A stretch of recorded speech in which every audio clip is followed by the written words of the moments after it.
Hello class, this is lecture 2 of section 5.3 from the text.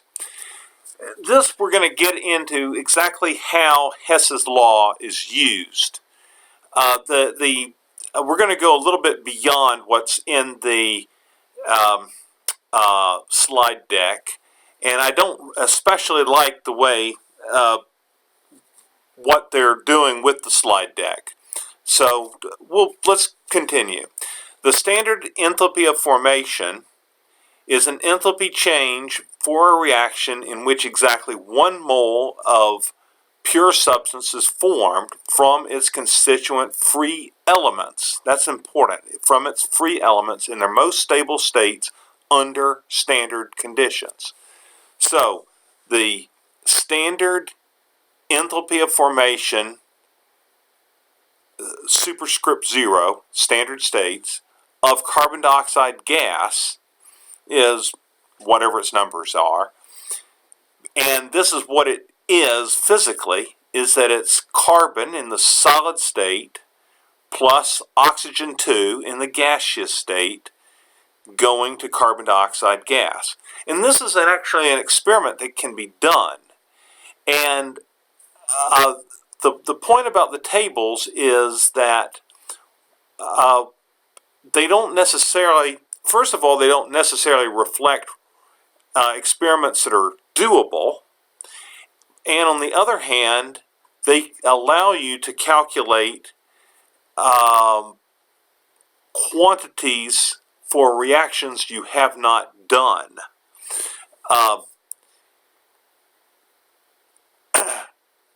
So you'll have to gather the data to begin with, and then once you assign it for all these delta H's of formation, then you will have a table that will allow you to predict the enthalpy change of any of the reactions. Because delta H is a state function, it doesn't matter how you get there. So by definition, the standard enthalpy of formation of an element in its most stable form is equal to 0 under standard conditions. As I said to Amr, what is the heat of formation of oxygen from oxygen? And the answer is, of course, 0. Now, just as we will never know, we said before is that we will never know what the absolute amount of enthalpy is on any given substance.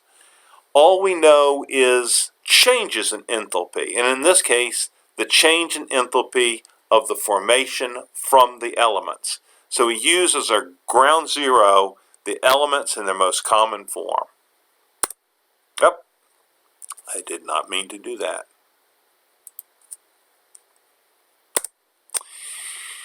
And so this thing asks you to write the heat of formation reactions that are represented here. And in both of these cases, these are reactions that were gotten to by other means from reactions that you can do. It would be laborious to go through all the different ways in which reactions that cannot be done were assigned a value. You see, if you just mix calcium plus phosphorus and oxygen, yeah, you might get this. The first thing that'll happen is that you'll get phosphorus oxides, and you might be able to. But if you just throw in graphite, hydrogen, and oxygen, you're not going to get just ethanol. So these are not reactions that actually occur this way. But if we could control where every atom went, yes, you could do it that way. Anyway, that's what these formation reactions represent. There are two ways to determine the amount of heat involved in a chemical change: measured experimentally or calculate it from other experimentally determined enthalpy changes. It's this calculation from other experimentally determined enthalpy changes that we're going to call Hess's law. Some reactions are difficult, if not impossible, to investigate and make accurate measurements experimentally. For these reactions, the amount of heat involved must be calculated, usually using Hess's law. Hess's law: if a process can be written as the sum of several stepwise processes, the enthalpy change of the total process equals the sum of the enthalpy change of the various steps. Hess's law is valid because enthalpy is a state function. Enthalpy changes depend only on where a chemical process starts and ends, not on the path it takes from start to finish. Okay, this happens, that what they're going to do here is that they're going to take this reaction and show that it can be represented by two other reactions added together, and then you in turn add the heat for each of those reactions. If you need to increase the number of moles in the reaction, you're going to need to increase the number, the molar heat of that reaction in order to properly add them together. So what you do to the equations here, you also have to do to the heat that represents that equation. And that's all well and good, but the whole reason why we need this is that we need to get to reactions that we cannot do in the lab. And actually, it's the reverse of this, what they're presenting here, that is representative of finding that process. So, carbon plus oxygen going to carbon dioxide, that's a reaction you can do. Carbon monoxide plus oxygen going to carbon dioxide, that's a reaction you can do. But carbon plus oxygen going to carbon monoxide, while that does occur, and you could limit the amount of oxygen in a bomb calorimeter and get maybe mostly carbon monoxide, the simple fact is the first reactions that are going to occur are going to produce carbon dioxide, and then carbon monoxide will be produced later as the oxygen is starved. Or I should say the carbon is starved of oxygen. So how do you get at this reaction? Well, you know the energetics of this reaction, and you can subtract this reaction from this reaction, and hence you can also subtract this energy from the energy for this reaction to get what the energy of that reaction is. They're going in the opposite direction. They're saying that from the tables, this is the heat of formation of carbon monoxide. From the tables, this is the heat of formation of, or this is what you would calculate for the burning of carbon monoxide, and those two added together give you the heat of formation of carbon dioxide.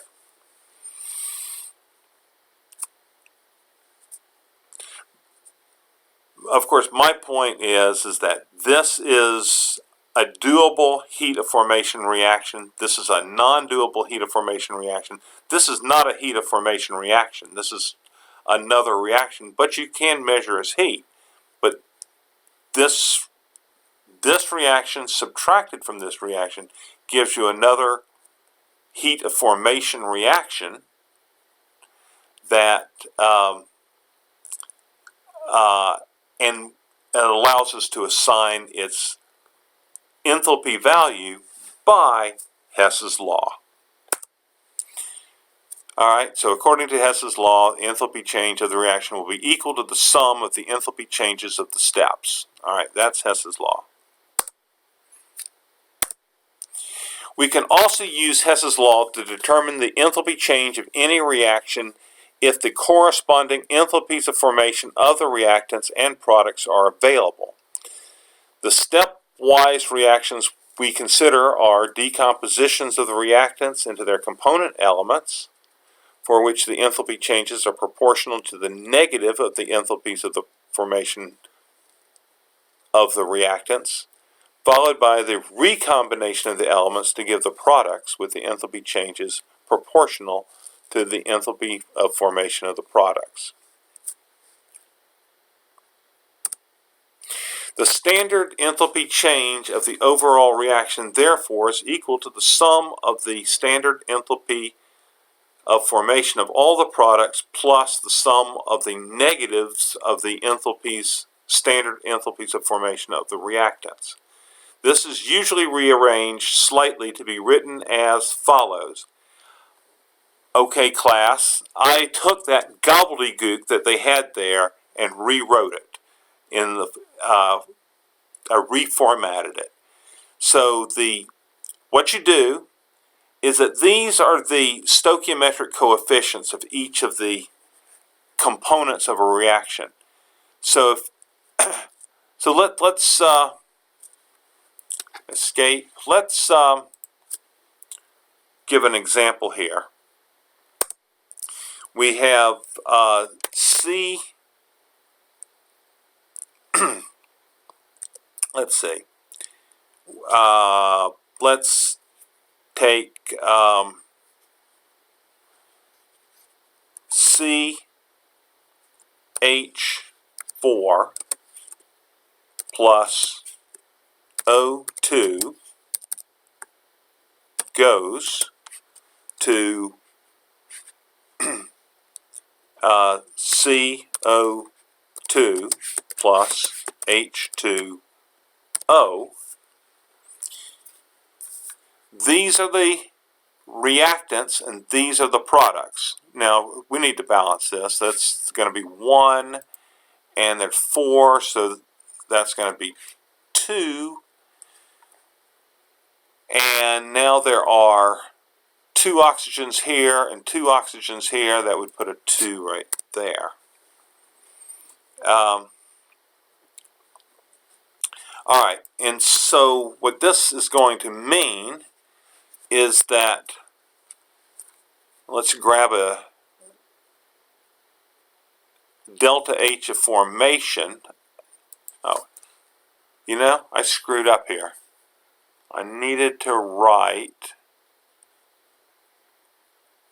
let's see, home, font, subscript. Okay, that's going to be, undo.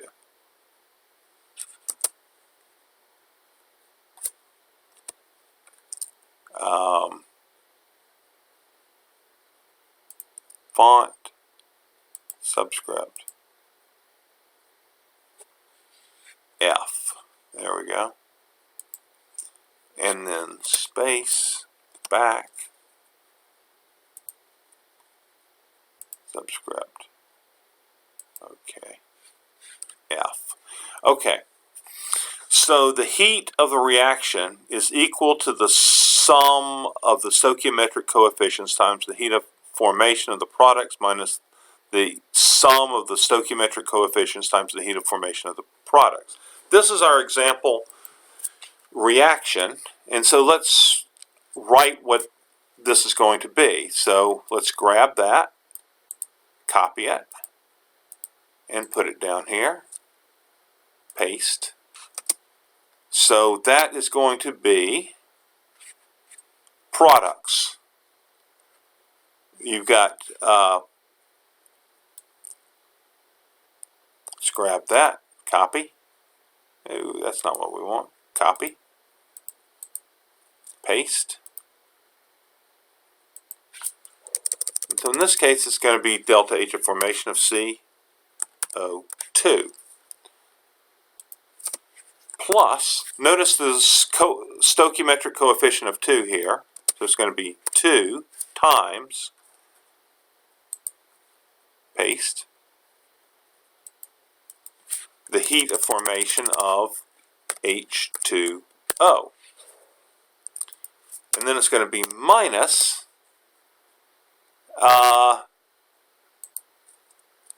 paste. Ooh.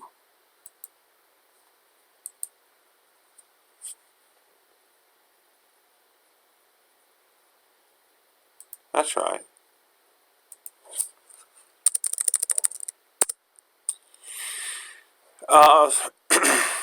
Okay, now it's minus the reactants, so it's going to be CH4, and then it's going to be minus, notice the 2 here on the oxygen, so we got to put a 2 there.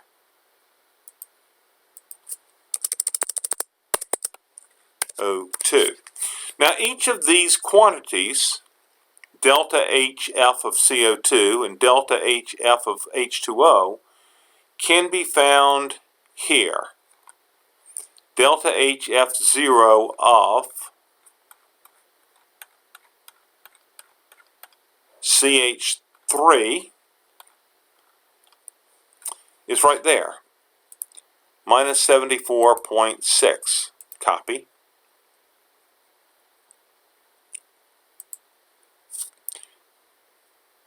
And by the way, these things need to be designated as gas, gas. In fact, all of these are gases.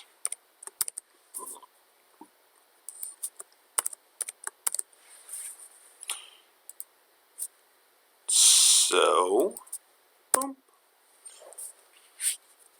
tab, tab, equals, paste, plus, delta H of formation of H2O. Okay, so let's go down here to H. H2O gas is right there. Copy. Go back to there. Paste. Now we're minus. So let's put these in brackets. Boom. We didn't put the 2 in there.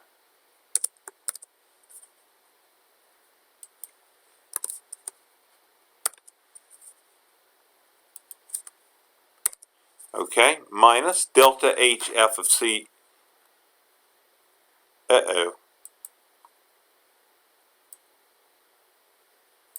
I'm sorry. Cut. Paste. That's CH4. What we needed here was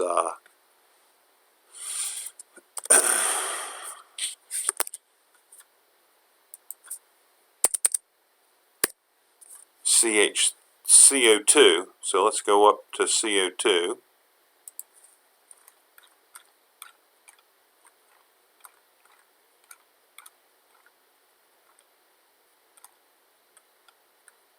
Aha.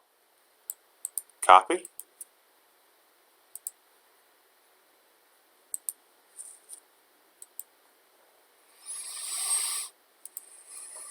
Okay, so it's this plus 2 times that minus, and now, 2 times the, O2 is 0. Okay? I'm not going to determine what that equals right now, but that is what this equation is trying to say, is that you go to this equation and you construct something like this from the table in G, Appendix G. So, that's what it means. The summation, the sigma symbol representing the sum of, and n representing the stoichiometric coefficients. Okay.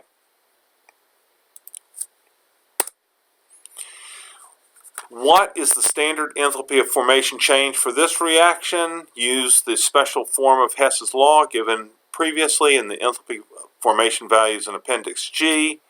All right, so 2 moles of this times that many kilograms per mole, 1 mole of that times that, and that's going to be for the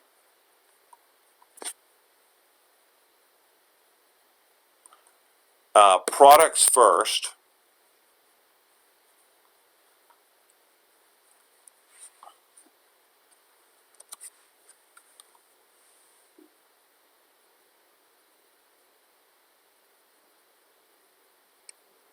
Yeah. So it's going to be for the products first minus the reactants.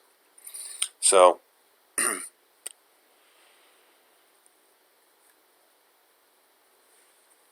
the acid has that much, the NO has that much, the NO2 has that much, and they calculate it. Blah blah. All right. So escape. I wanted to go and look at the physical change of H2O liquid is going to H2O gas. Let's grab those numbers from Appendix G. So we're going to have delta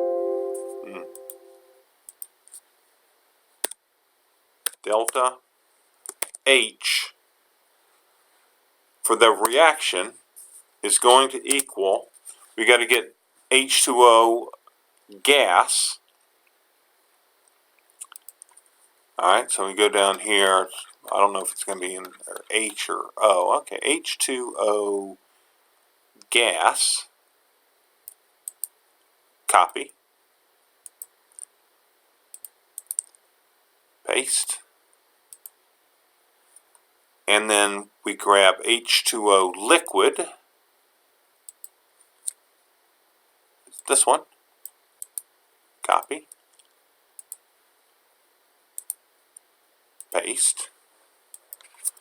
This is going to equal this minus that. Alright, what's the problem?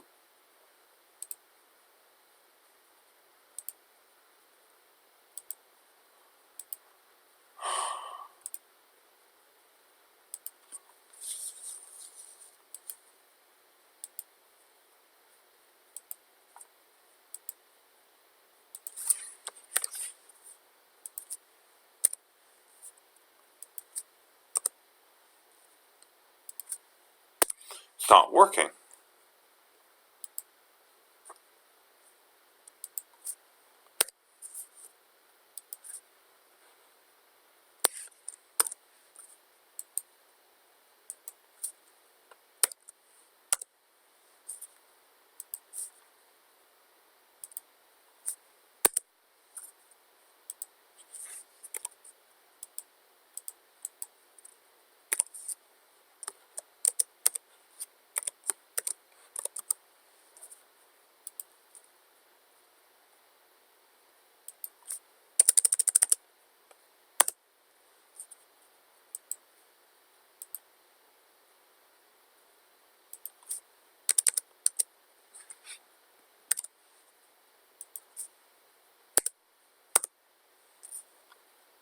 Huh. I don't know why it's not working. What you're going to get is, let's do it this way then. Windows accessory calculator. It's going to be